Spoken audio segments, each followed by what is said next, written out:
జగన్పై విజయమ్మ న్యాయ పోరాటం. ఆస్తుల్ని ఎన్సీఎల్టీలో కేసు వేసి లాక్కోవడంపై జగన్ రెడ్డి తల్లి విజయమ్మ మనస్తాపానికి గురయ్యారు.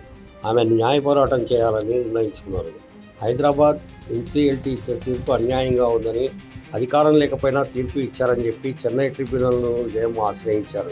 సరస్వతి పవర్ సిమెంట్స్ వ్యవహారాలన్నీ చట్టబద్ధంగా జరిగాయని, అన్నీ అయిపోయిన తర్వాత కుటుంబ వివాదాన్ని జగన్ రెడ్డి ఎన్సీఎల్టీకి తీసుకువస్తే సంబంధం లేకపోయినా విచారించి జగన్కు అనుకూలంగా తీర్పు ఇచ్చారని విజయమ్మ అంటున్నారు.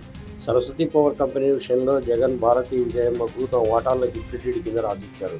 డైరెక్టర్లుగా తప్పుకున్నారు.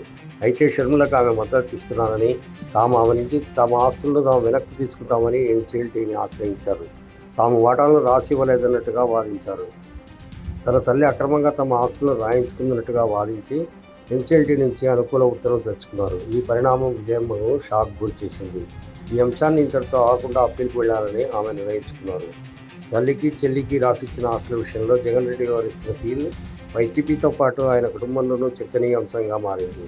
ఇలాంటి వివాదాలను ప్రజా జీవితంలో ఉన్న వారి ఇమేజ్ను దెబ్బతీస్తాయి. అయినా జగన్ తల్లికి ఆస్తి ఇవ్వకూడదని పట్టుదలతో కోర్టులకు వెళ్ళడం అందరినీ ఆశ్చర్యపరుస్తుంది. ఇంత చేసిన సరస్వతి పవర్ కంపెనీ అటాచ్లో ఉంది. అక్రమంగా సంపాదించిన ఆస్తి అది. అయితే ఆ కంపెనీకి పెద్ద ఎత్తున భూములు ఉన్నాయి.